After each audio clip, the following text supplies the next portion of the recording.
Assalamualaikum warahmatullahi wabarakatuh. Waalaikumsalam warahmatullahi wabarakatuh. Alhamdulillah rabbil alamin. Hamdan katsiran kama amara ahmaduhu wa ashkuruhu wa astaghfiruhu. Wa la ilaha illallah wa la syarika lahu asyhadu anna Muhammadan abduhu wa rasuluh. Allahumma shalli ala Muhammad wa ala ali Muhammad. Allahumma shalli alaihi. Alhamdulillah kepada saudara-saudara sebangsa dan setanah air, segenap rakyat Indonesia yang pada malam hari ini mengikuti agenda siaran pers atau press release resmi dari tim pembela ulama dan aktivis yang dikomandani oleh abang kita, Bang Egy Sujana. Dan malam ini kami ingin merespon peristiwa pada tanggal 22 Januari, yakni hari Senin 22 Januari 2024 di gedung Dewan Perwakilan Rakyat Republik Indonesia.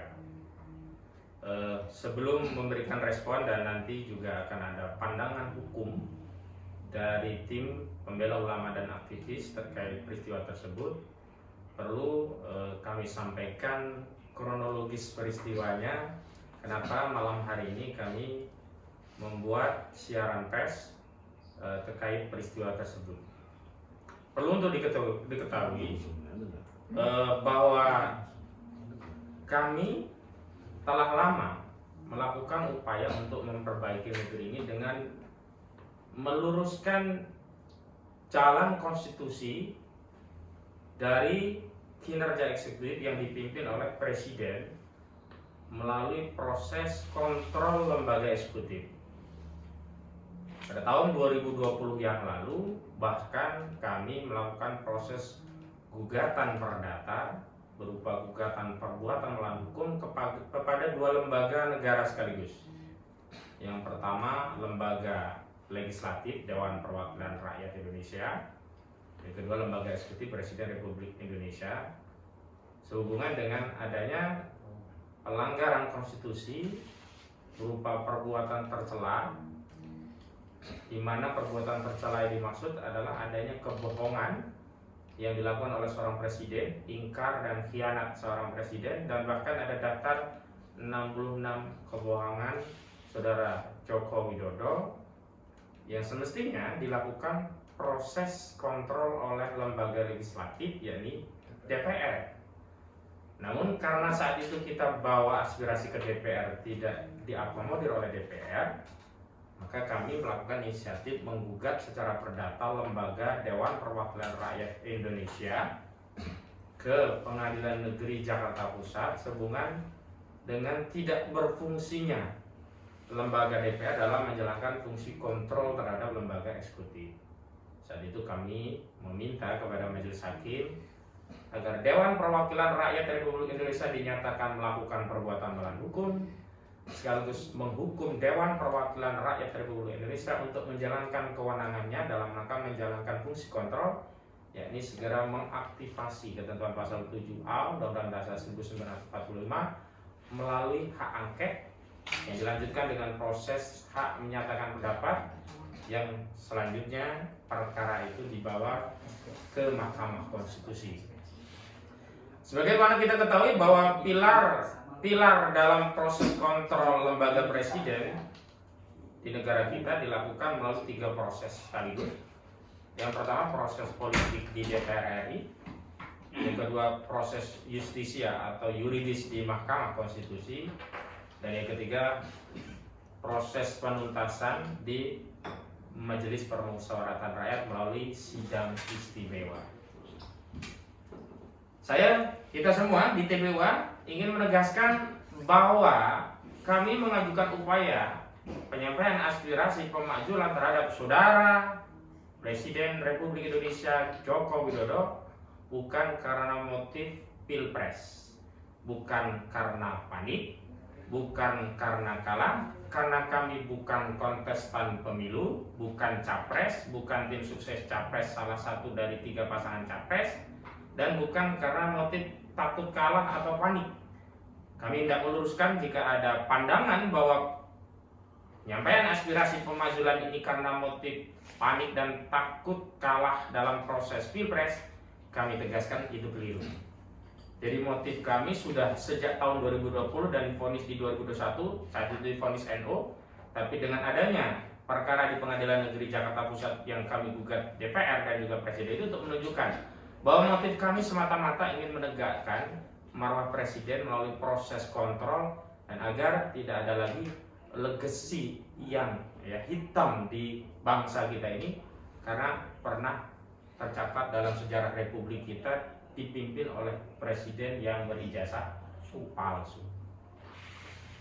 Selanjutnya kami ingin tegaskan bahwa kami mendapatkan momentumnya untuk bisa menyambangi DPR RI karena sekira pada tanggal 13 Januari 2022 yang lalu, Ketua Dewan Perwakilan Rakyat yang terhormat Saudara Puan Maharani dalam satu wawancara media menyampaikan bahwa aspirasi pemakzulan terhadap Presiden Joko Widodo adalah aspirasi yang tidak bisa ditolak.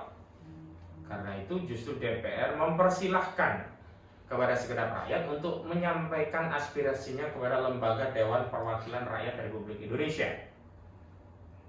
Hanya saja Saudara Puan Maharani selaku pimpinan DPR RI meminta untuk kepada para penyampai aspirasi pemakzulan Presiden Joko Widodo untuk menyampaikan bukti, alasan, serta urgensi. Nah, karena itulah kemudian pada tanggal 17 Januari 2024 yang lalu kami mengirimkan surat resmi kepada pimpinan DPR RI juga 9 fraksi yang ada di DPR RI. Kami tembuskan kepada fraksi Partai Demokrasi Indonesia Perjuangan, kami tembuskan juga kepada fraksi Partai Demokrat, fraksi Partai Keadilan Sejahtera, Partai Kebangkitan Bangsa, Partai Nasional Demokrat, Partai Amanat Nasional, P3, Gerindra, dan Partai Kebangkitan Bangsa. PKS belum. PKS sudah, tadi saya jelaskan, Partai Keadilan Sejahtera, gitu ya. Oh iya. Artinya kami beritikad baik dengan mengapresiasi sekaligus menindaklanjuti apa yang sudah disampaikan oleh pimpinan DPR RI, dan kami tegaskan bahwa statement Mbak Puan atau Saudara Puan Maharani bukan statement pribadi, bukan statement partai, karena itu disampaikan resmi di komplek parlemen, sehingga pernyataan Puan yang membuka aspirasi bagi segenap rakyat yang ingin menyampaikan pandangan, pendapat, aspirasi terkait pemakzulan Presiden Joko Widodo adalah pandangan resmi dari DPR. Dan sayangnya pada tanggal 22 Januari 2022 hari Senin, sejalan dengan jadwal yang kami usulkan agar bisa bertemu dengan pimpinan DPR yang terhormat, nyatanya kami tidak diterima, bahkan kami mendapatkan tindakan yang tak layak sebagai rakyat yang notabene harusnya adalah majikan dari wakil-wakil yang ada di Dewan Perwakilan Rakyat Republik Indonesia. Tentu pemirsa, segenap rakyat Indonesia sudah tahu bagaimana perlakuan tim PAMDAL, pengamanan daerah atau lingkungan di dalam komplek parlemen terhadap kami, dan kami meyakini itu tidak mungkin dilakukan tanpa ada instruksi dari pimpinan. Karena itu kami mempertanyakan bagaimana bisa ada statement dari Ketua DPR RI yang meminta kepada kami untuk datang ke gedung DPR RI, tapi pada saat yang sama setelah kami datang justru kami mendapatkan perlakuan yang tak layak, perlakuan yang tidak semestinya diterima oleh rakyat yang ingin mengadukan aspirasinya, yang sebelumnya aspirasi itu dipersilahkan oleh pimpinan DPR RI. Karena itulah malam ini kami ingin memberikan respon terhadap insiden pada hari Senin 22 Januari 2022 kemarin, di mana surat juga sudah resmi kami kirimkan. Sekaligus kami ingin juga konfirmasi bahwa 22 Januari kemarin kami juga kirimkan lagi surat permohonan audiensi yang kemudian kami lengkapi dengan aspirasi pemakzulan Presiden Jokowi terdiri dari dasar hukum, kemudian memuat alasan, bukti, dan urgensi, termasuk kesimpulan dan permohonan. Artinya 2 kali. Ya, ada yang kedua. Dan tegas dalam kesimpulan dan permohonan kami sampaikan 3 kesimpulan dan 1 permohonan kepada pimpinan DPR RI. Kesimpulan yang pertama, kesimpulan kami bahwa Saudara Joko Widodo telah terbukti melanggar konstitusi khususnya pasal 7A berkaitan dengan perbuatan tercela karena melakukan cawe-cawe dalam Pilpres. Nanti rinciannya Bang Edi. Dan itu pengakuannya. Kesimpulan yang kedua, Saudara Joko Widodo telah terbukti tidak lagi memenuhi syarat karena ijazahnya palsu. Kesimpulan yang ketiga, Saudara Joko Widodo telah terbukti melakukan perbuatan tercela karena terbukti melakukan nepotisme sehubungan dengan majunya Gibran Rakabuming Raka yang tidak lain dari anak presiden yang diloloskan oleh putusan Mahkamah Konstitusi yang diketuai oleh Anwar Usman, yang tidak lain Anwar Usman adalah adik ipar dari Saudara Joko Widodo dan paman dari Gibran Rakabuming Raka. Dan akhirnya di dalam permohonan yang terakhir kami meminta agar Dewan Perwakilan Rakyat Republik Indonesia selaku lembaga yang berwenang pada tingkat pertama untuk melakukan proses pemajulan untuk segera menindaklanjuti proses pemajulan berdasarkan kewenangan yang melekat pada DPR. Ini juga sudah kami kirim, bahkan secara spesifik kami kirimkan juga pada seluruh fraksi. Tanda terimanya sudah ada. Dan karena itulah malam hari ini sudah hadir di tengah-tengah kita pertama Profesor Dr. Egy Sujana selaku Ketua Umum TPUA untuk memberikan pandangan terhadap aspirasi dari TPUA dan mewakili beberapa elemen masyarakat yang kemarin juga ikut hadir. Kenapa mengajukan aspirasi pemajulan terhadap Presiden Joko Widodo substansinya. Dan selanjutnya nanti juga ada Bang Azam Khan untuk menjelaskan apa sih motifnya, kenapa kok harus repot-repot TPUA mewakili ya masyarakat untuk mengajukan pemakzulan. Kenapa nggak fokus saja pada tindakan yang lain? Kenapa harus TPUA? Dan yang ketiga ada Buya Fikri Brareno nanti menyampaikan bagaimana sih aspirasi para alim, para ulama melihat dinamika ini. Apakah mereka ridho ya mendengar kabar ada presiden berijazah palsu begitu? Atau justru ada dorongan dari ulama juga untuk segera memproses ini agar dapat dibuktikan. Kalau ternyata ada aslinya, Saudara Joko Widodo juga bisa dibersihkan melalui proses yang ada di DPR. Saudara Presiden bisa membawa ijazah aslinya. Saudara Presiden bisa tunjukkan kepada pimpinan DPR RI. Saudara Presiden juga bisa tunjukkan kepada seluruh rakyat. Dan sejak itu Saudara Presiden bisa bersih dari praduga berijazah palsu. Demikian pengantar dari saya. Dan untuk mengikat waktu, yang pertama kali kami persilakan kepada Bang Egy Sujana untuk menyampaikan pandangannya. Dan nanti saya secara khusus juga akan menyampaikan bukti-bukti yang relevan yang berkenaan dengan penyampaian aspirasi tentang pemakzulan Joko Widodo yang seyogianya kami serahkan tanggal 22 Januari kemarin, tapi karena kami ditolak masuk, bukti itu urung untuk kami serahkan kepada Bang Egy Sujana. Dipersilakan. Bismillahirrahmanirrahim. Assalamualaikum warahmatullahi wabarakatuh. Waalaikumsalam warahmatullahi wabarakatuh. Terima kasih Adinda Ahmad Khazinuddin yang dimuliakan Allah, sahabat saya Azam Khan juga yang dimuliakan Allah, dan Fikri Bareno Ustadz insyaallah yang dimuliakan Allah untuk memberikan sudut pandang dari kaum ulama.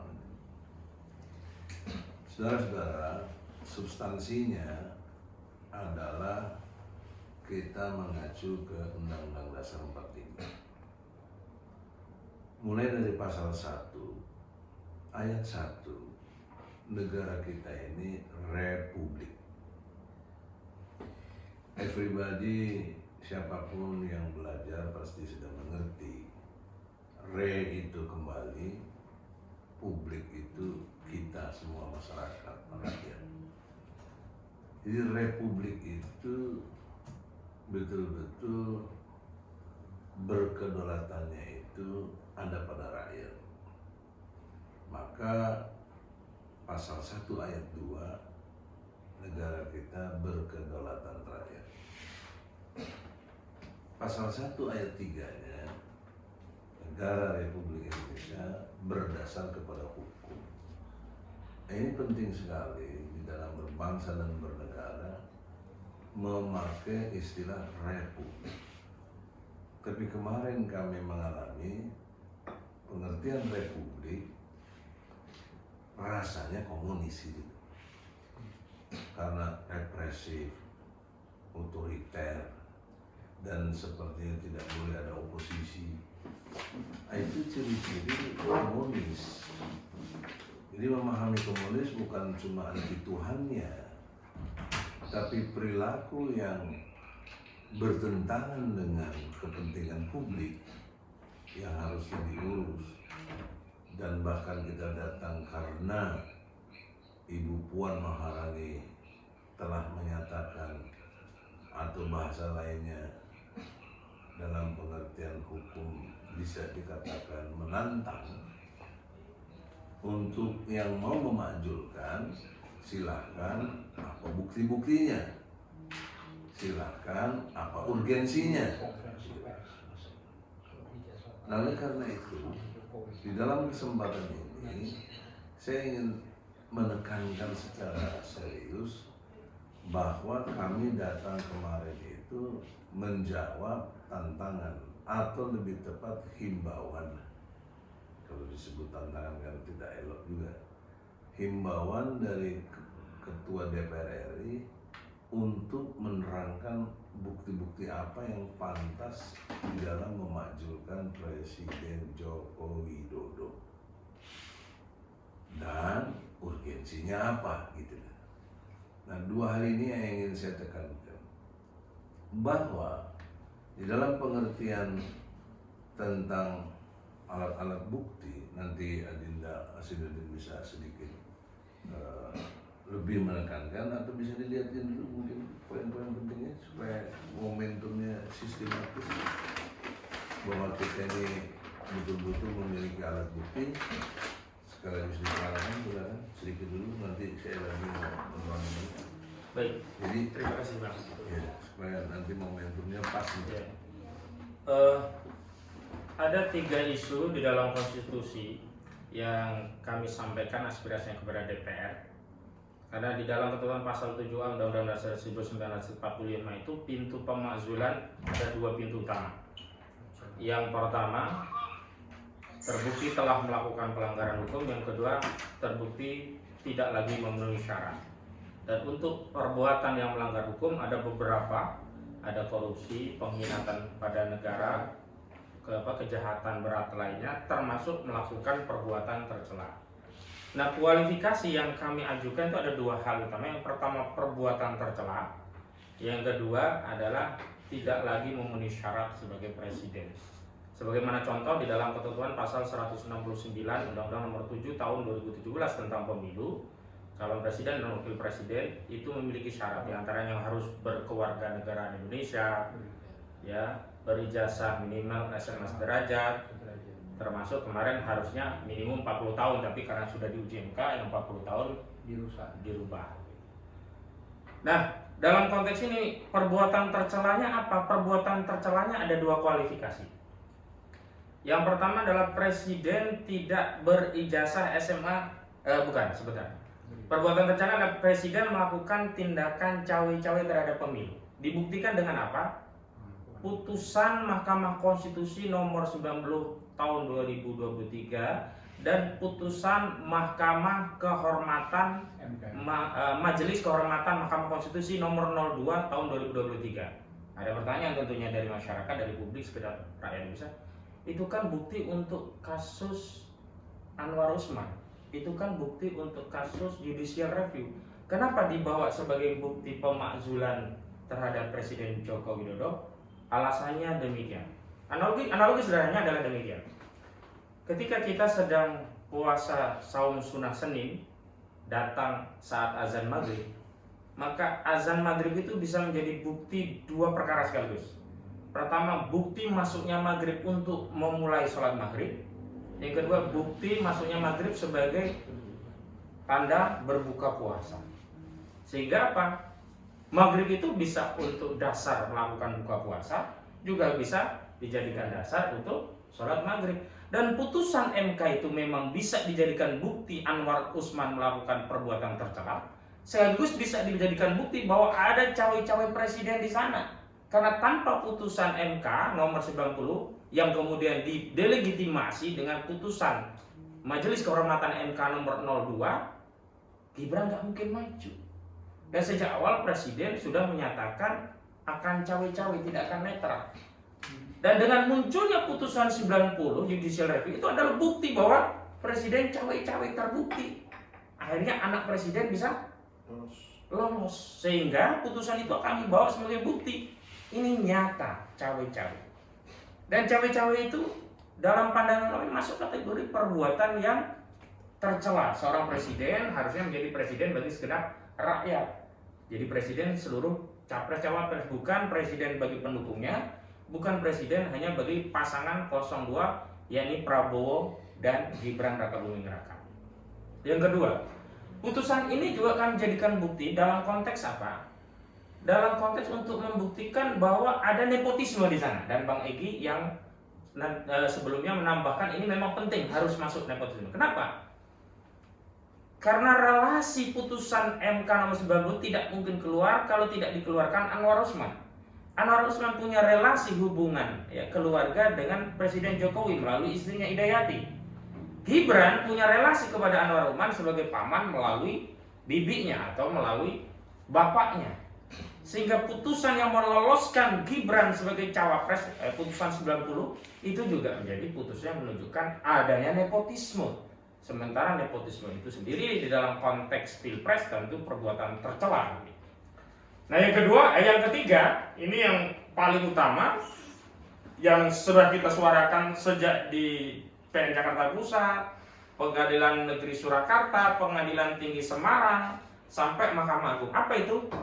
Jadi Presiden telah terbukti tidak lagi memenuhi syarat. Kenapa? Karena Presiden terbukti melalui putusan pengadilan ijazahnya palsu. Kenapa ijazahnya palsu disimpulkan demikian? Karena aslinya tidak pernah ada.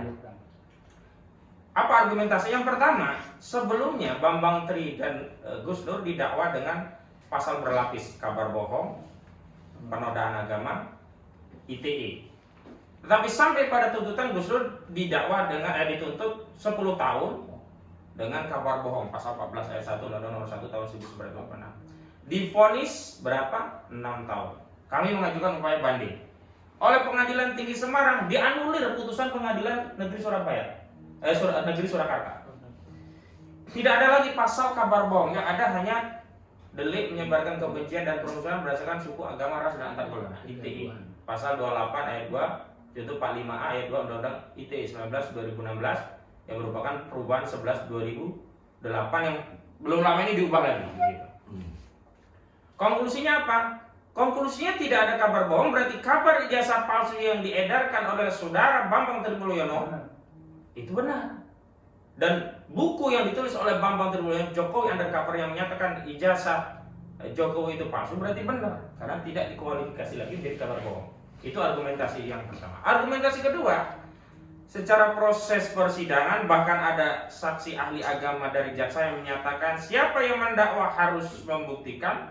Dan posisi jaksa mendakwa menuduh Bambang Tri dan Gus Dur mengedarkan kabar bohong berupa ijazah palsu, maka jaksa punya kewajiban untuk membuktikan kabar benarnya.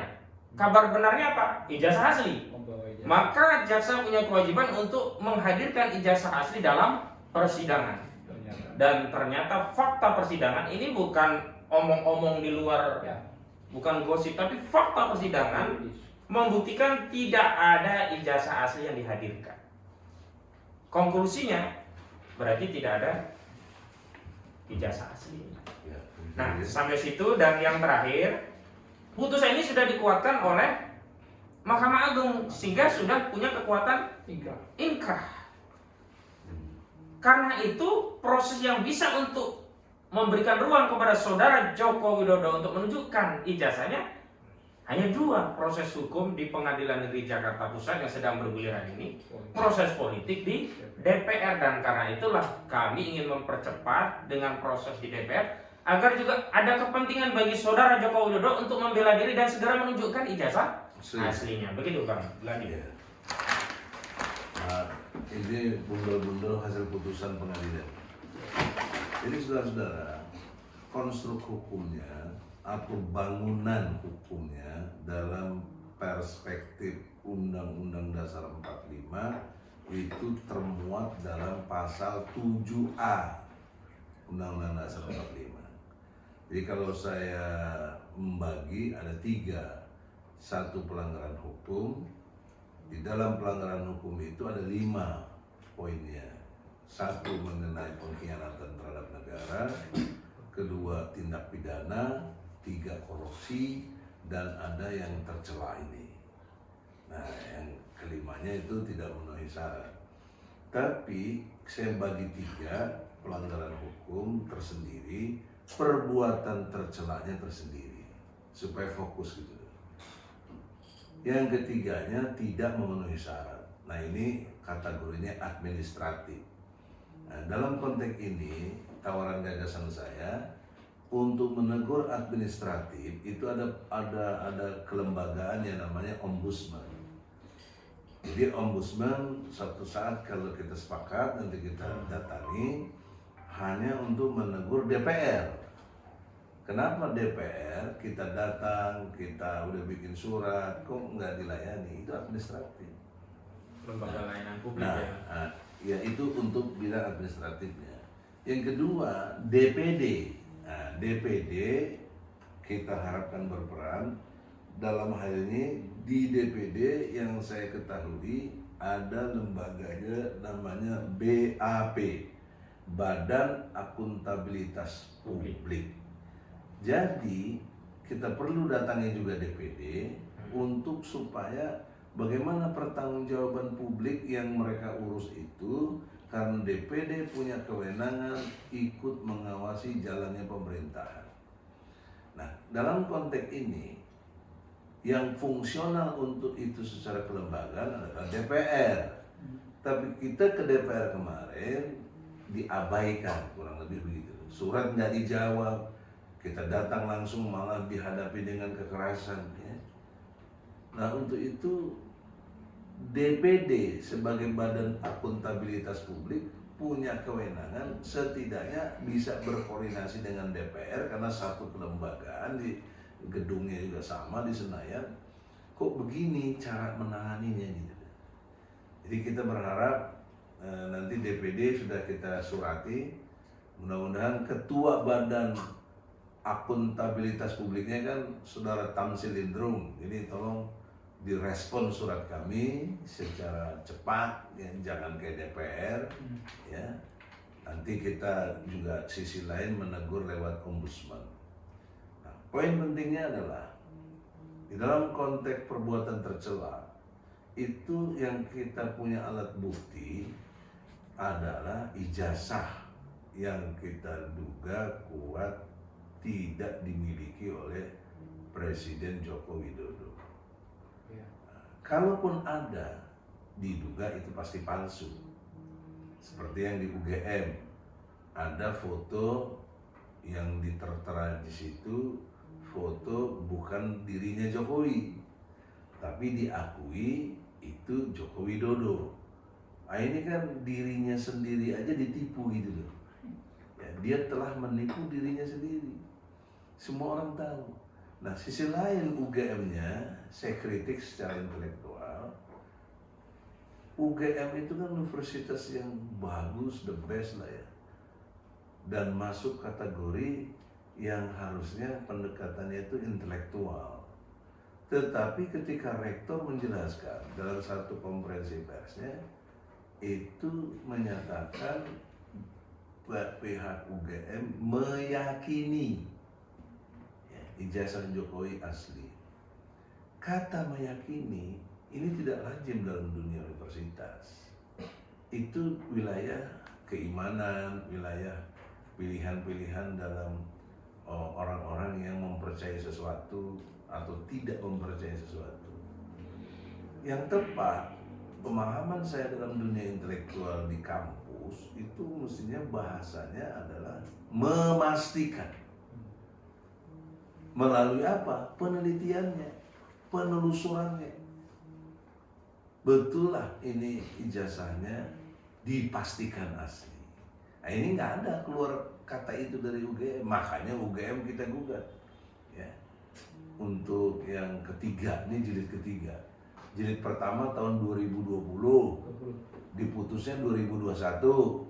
Kemudian masuk lagi tahun 2022, kita gugat. Kemudian ketika sedang menggugat, Gus Dur dan Bambang Tri ditangkap. Kita cabut karena nanti dua fungsi jadi hilang, saksi dan alat-alat bukti. Nanti kita pasti ditolak. Jadi sebelum itu terjadi, supaya 00 sering, nah kita cabut dulu. Biarlah berproses yang pidana, karena dengan orang ditangkap itu menjadi peristiwa pidana. Maka beban pembuktian ada pada jaksa. Gitu. Ya. Jaksa dapetinnya lewat BAP dari kepolisian.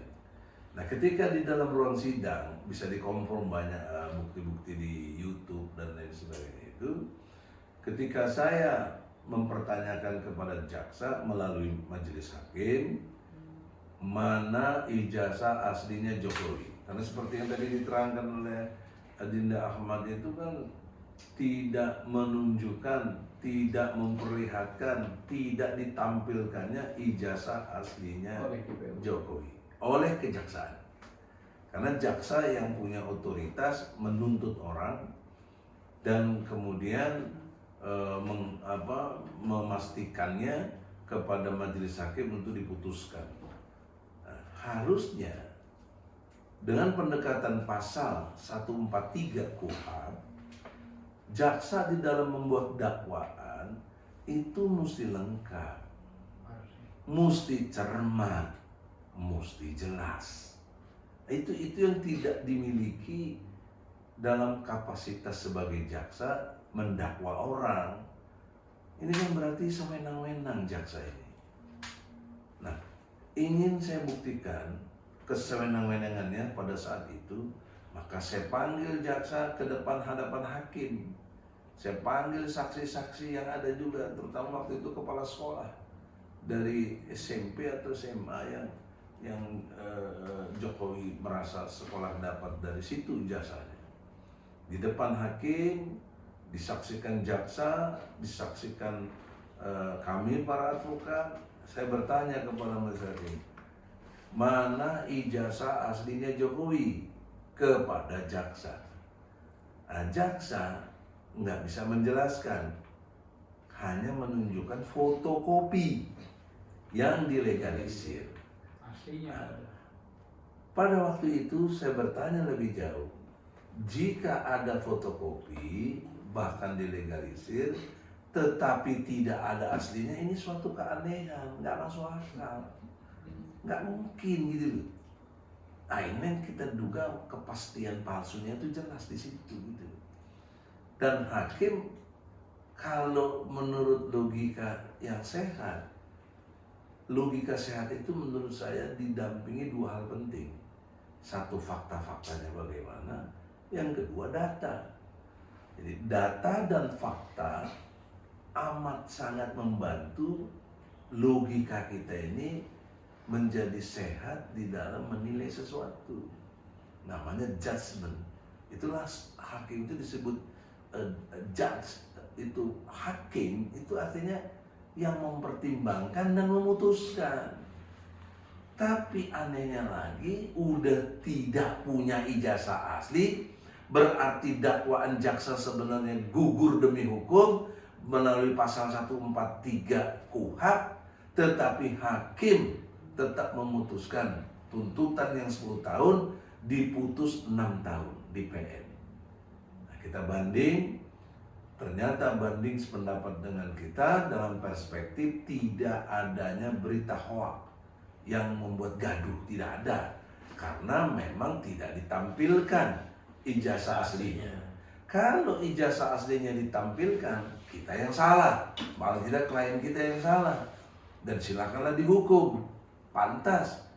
Bahkan Bambang Tri menantang silakan ditembak kepalanya. Nah, itu fakta-fakta dan by data, karena Bambang Tri melalui penelitian sehingga dia bisa memastikan gitu loh. Masa lawannya UGM tiba-tiba meyakini gitu loh, itu tidak logik secara ilmu hukum ya. Oleh karena itu, di dalam konteks persidangan ini patut diduga hakim juga jadi ketakutan barangkali karena menyangkut tekanan dari yang kita lawan ini presiden, ya. Presiden bisa mungkin cuma telepon Mahkamah Agung, dugaan saya begitu. Mahkamah Agung juga punya mentalitas yang tidak setara dengan presiden, padahal kalau menurut teori trias politika, eksekutif presiden, legislatif DPR, yudikatif itu Mahkamah Agung dengan turunannya peradilan itu. Itu artinya setara mereka. Pembagian kekuasaan namanya. Tetapi faktanya yang namanya Mahkamah Agung turunannya pengadilan negeri yang paling terbawahnya itu telah terintervensi. Harusnya kan bebas demi hukum.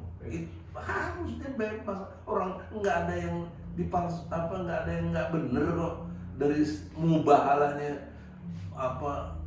ulama kita Gus Nur itu dengan Bambang Tri. Perlu diketahui Gus Nur itu hanya kepo gitu. Ingin tahu yang sangat mendalam sehingga menggerakkan dirinya untuk memanggil Bambang Tri. Apa aku berani dilaknat oleh Tuhan, oleh Allah? Kalau kau nggak benar, berani, kata Bambang Tri. Kalau gitu kita mubahalah, siap mubahalah, ditembak mati pun siap. Nah, terjadilah mubahalah, dan mubahalah itu diatur di dalam surat Ali Imran ayat 61. Ada di Ali Imran, Quran membenarkan peristiwa mubahalah. Nah, akan tetapi kesaksian dari ahli agama dari yang dibawa oleh jaksa itu tidak memahami substansi mubahalahnya. Dia hanya menyatakan mubahalah itu harus dua belah pihak. Kalau nggak ada satu pihak, tidak terjadi mubahalah. Iya, saya sepakat untuk itu. Tapi substansi mubahalah yang dimaksud oleh Gus Nur dan Bambang Tri, dia bermubahalah di antara dia. Ya, bukan menantang ke Jokowinya, kan? Tadi ingat dong logika keponya dari Gus Nur, pengen tahu dan pengen ada kepastian, lu bener apa enggak nih Bambang Tri? Gitu loh. Hablum minallahnya itu dengan hablum minannasi dengan Bambang Tri itu. Jadi secara kesyaratan yang dimaksud mubahalah juga nggak ada yang dilanggar, ya, karena dia mubahalah di antara mereka, dua belah pihak itu, dan siap menanggung azab lagi. Jadi yang punya berkepentingan di sini Jokowi tidak datang bukan berarti dia tidak kena azab. Karena yang dipersoalkan substansinya ijazah palsunya dari Jokowi, Dodo gitu loh. Ini ilmu hukum dan kita menampilkan saksi-saksi yang kompeten. Misalnya Rocky Gerung, relatif semua orang tahu Rocky Gerung, ahli filsafat. Kita hadirkan Profesor Aceng, ahli bahasa dari UPI Bandung. Kita hadirkan Dr. Taufik, ahli pidana dari UNS Solo. Jadi oleh karena itu proses pembuktian dan kesaksian kita itu sangat prosedural, memenuhi unsur KUHAP, Kitab Undang-Undang Hukum Acara Pidana, ya. Sementara pihak sana jaksa tidak memenuhi syarat. Tadi pasal 143 mendakwa orang sembarangan aja. Nah, harusnya hakim yang memeriksa dan memutuskan bebas. Nah, tetapi faktanya demikianlah. Inilah Indonesia, ya, yang masih subordinat, mentalitas budaknya itu masih kuat sekali, mentalitas tentang kemandiriannya tidak terjaga, merasa gajiannya, merasa pendapatannya yang memberikan presiden gitu loh sebagai pemerintah. Nah, ini poin penting yang mendasar secara konstruk hukum. Harusnya yang tadi sudah diterangkan Adinda Ahmad Kasidun itu kan bahan fakta-fakta yang objektif, tidak karena dikarang atau berpihak karena sudah dilalui lewat persidangan sehingga menjadi data-data. Nah, saudara-saudara, kategori hukum itu ada di pasal 7A itu menyebut perbuatan tersebut tercela gitu. Tercelanya everybody sudah memahami. Jangankan kelas kita, profesor doktor atau sarjana hukum, kelas anak SMP SMA juga udah paham kalau berbohong itu sangat tercela. Karena sejak awal kita diajarkan mulai orang tua adalah kejujuran. Nah, ini di sini jelas Jokowi 3 nilai sekaligus, yaitu kejujuran, kebenaran, dan keadilan tidak diterapkan sebagai etika tertinggi dari peristiwa itu. Jadi kalau udah satu situasi tidak jujur, tidak benar, tidak adil, maka dipastikan pelanggaran hukum terjadi. Outputnya disebut tercela. Nah, di sisi lain yang tercela itu kaitannya dengan misalnya hilangnya rasa malu di depan umum melakukan perbuatan asusila misalnya. Nah, itu tercela juga. Nah, tercelanya Jokowi secara hukum masuk kategori administratif dalam pengertian ijazah. Nah, ini menjadi syarat yang kedua dalam perspektif hukum pasal 7A, yaitu syarat sebagai presiden menurut pasal 169 Undang-Undang Nomor 7 tahun 2017 tentang pemilu. Itu syarat yang dipastikan harus punya ijazah. Itu paling minimal. Makanya waktu itu kami tidak gugat yang UGM. Yang kita gugat tuh SD, SMP, SMA yang sebagai syarat disebut oleh undang-undang. Jadi persyaratannya disebut undang-undang tidak dipenuhi oleh Jokowi dengan dibuktikan ijazahnya palsu. Maka elemen atau unsur hukum yang terdapat di dalam pasal 7A Undang-Undang Dasar 45 terpenuhi. Mari kita adu argumentasi secara hukum.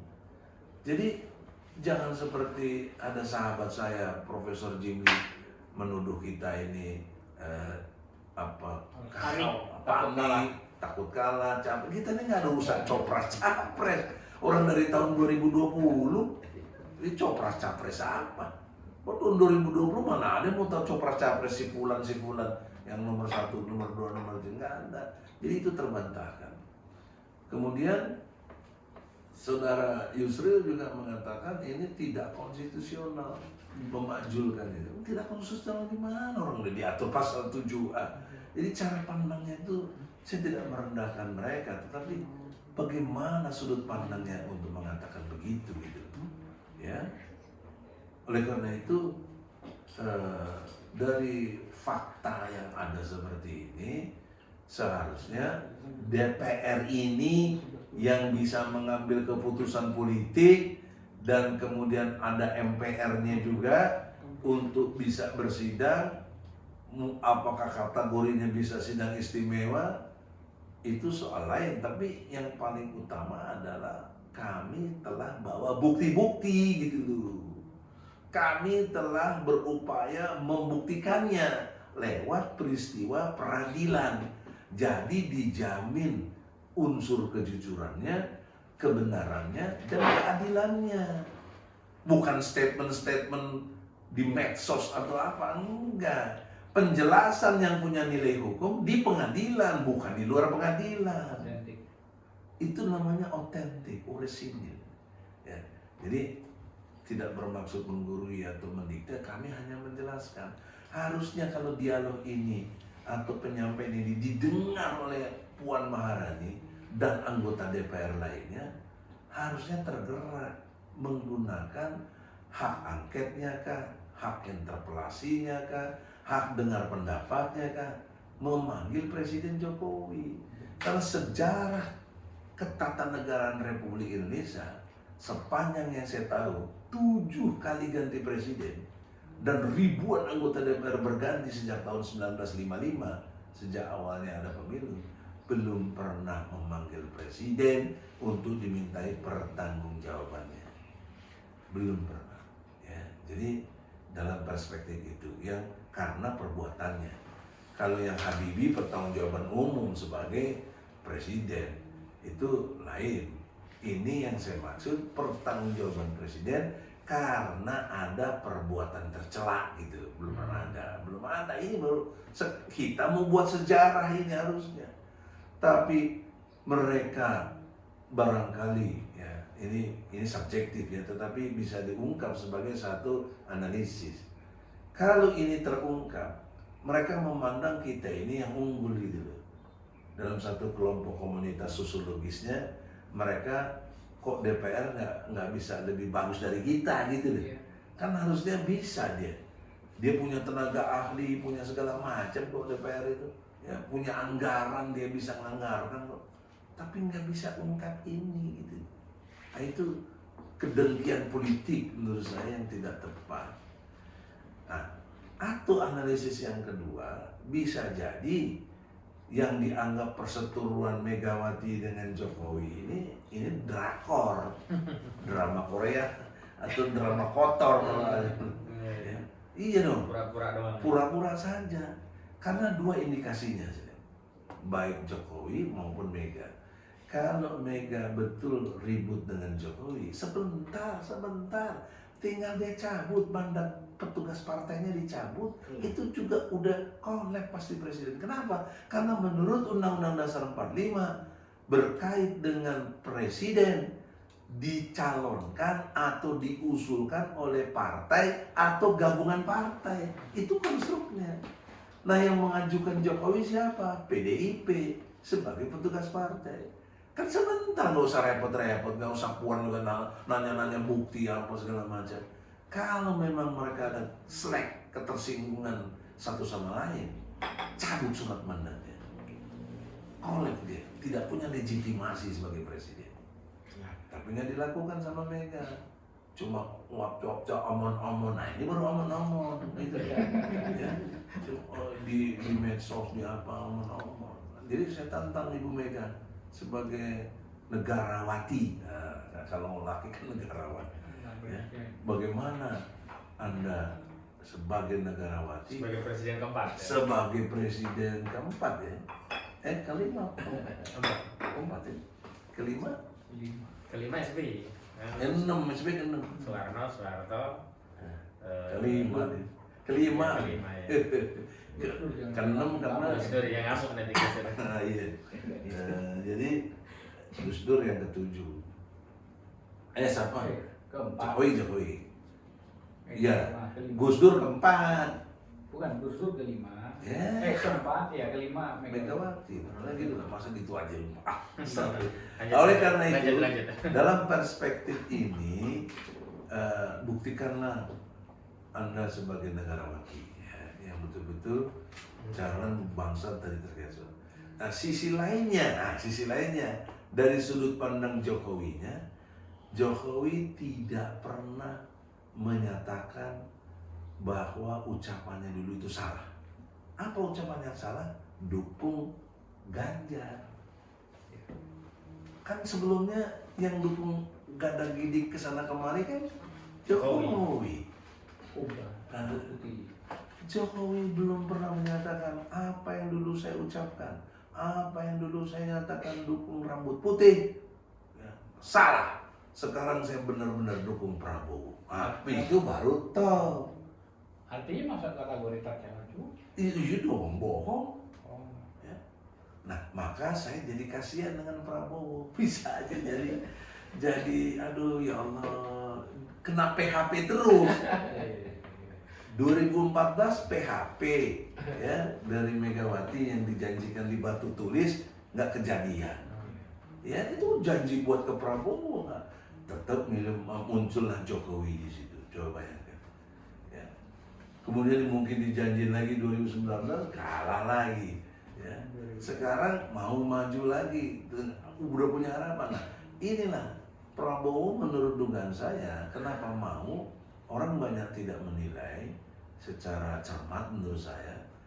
Prabowo mau karena ada gugatan ke Mahkamah Konstitusi tentang umur. Ada yang gugat mengenai batas Bawah. tertinggi dulu. Oh, iya, batas atas, batas bawah ya. Nah, batas tertingginya 70 tahun, batas bawahnya 40. 40 tahun. Nah, inilah cara Jokowi dengan sangat cermat menurut saya. Jadi banyak orang keliru melihat Jokowi pelongo. Ini saya kira cermat dia. Cermat liciknya. Iya, cermat ini bukan pandainya, liciknya. Itu kalau kau nggak mau terima Gibran, kau juga nggak bakal maju. Ini yang bisa Terus Paman Usman Paman maksimum 70 tahun. Oh, iya. Prabowo lewat. Iya, Dia gitu. dua kan. Iya. Gitu loh. Lewat. Gibran yang malah boleh. Nanti Gibran misalnya jadi wakilnya Ganjar misalnya, begitu bisa. Tapi nggak mau gitu. Nah ini contoh. Jadi tapi mudah-mudahan Prabowo kan cerdas, jenderal. Mungkin ada pertimbangan lain ya. Karena misalnya dengan menggandeng Gibran dapat perhatian penuh dari presiden, dapat perhatian cawe-cawenya dari presiden, sehingga dia pasti pede dimenangkan. Nah, dan itu yang sudah terjadi, ASN segala macam banyak dikondisikan ya.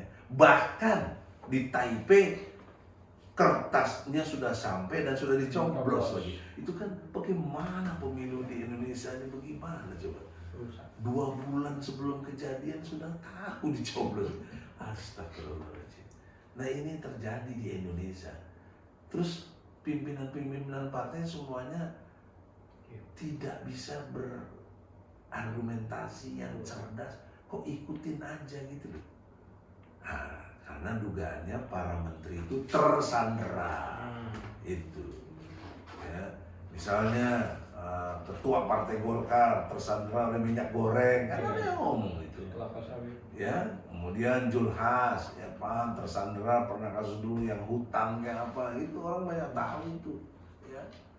Apalagi lah semua punya tersandera. Saya nggak tahu kok SBY kok jadi ABG juga tuh. ABG itu anak buah Gibran. Ikut ke situ semuanya. Apa ini yang menjadi klausulnya apa? Saya tidak paham. Dan dia yang mencat juga. Ya. Juga Megawati mungkin nggak berani keras karena dugaan kasus BTS itu suaminya Puan terlibat, tapi nggak diproses kita lihatnya, dan lain sebagainya banyak. Ya, jadi kemampuan memanage untuk membuat orang tak berdaya, tak berkutik, itu harus diacungkan jempol. Jokowi jagoan gitu, mampu. Mana coba ketua partai yang berani lawan dia? Ya, kecuali kita lah yang betul-betul menekankan kejujuran, kebenaran, keadilan. Jadi saudara-saudara, tidak bermaksud sok tahu, tapi semuanya itu Anda punya otak, punya hati. Apakah benar yang saya sampaikan? Kalau nggak benar ya bantah aja dengan podcast lagi. Jangan terus dilaporin polisi. Ya, kan ada cover board saya. Apa yang harus disampaikan? Dan saya tidak menuduh siapa-siapa. Ini analisis namanya. Dijamin pasal 28 huruf E, bebas berpendapat, lisan maupun tulisan. Nah sekarang saya lisan. Nah jadi kembali kepada konstruk hukum dalam proses pembuktian bahwa Jokowi confirm sampai detik ini, saya memastikan ya, bukan meyakini, memastikan Jokowi ijazahnya palsu.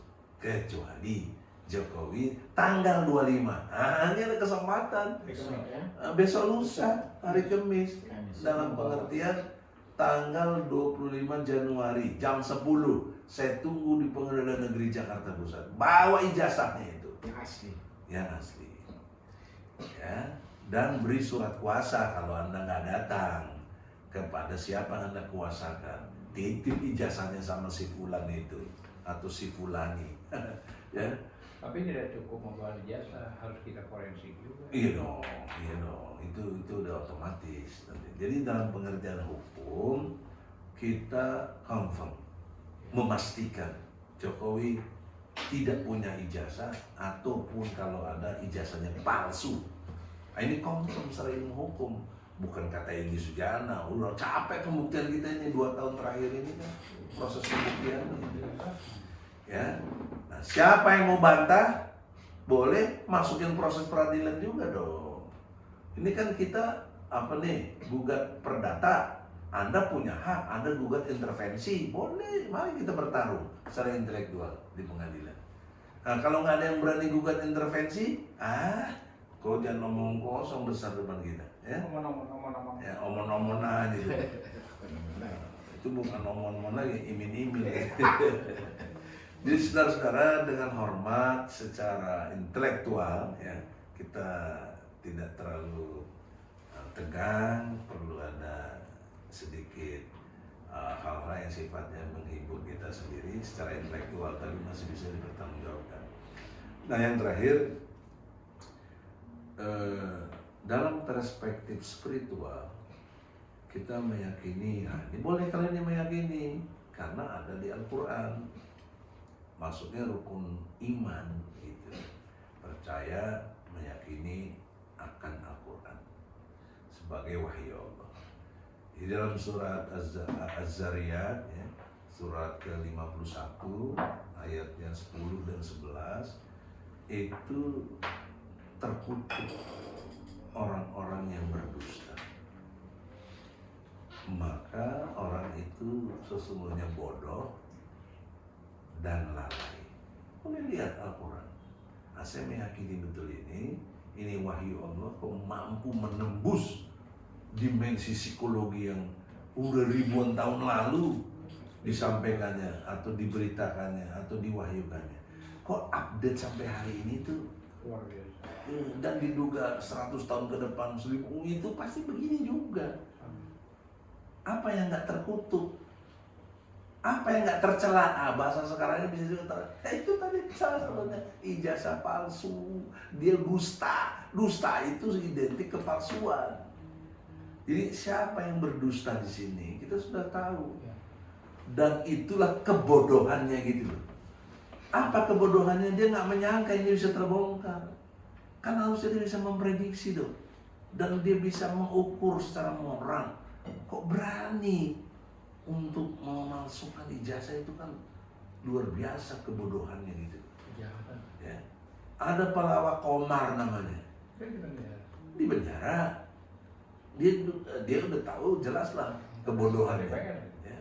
Anggota DPR loh dia.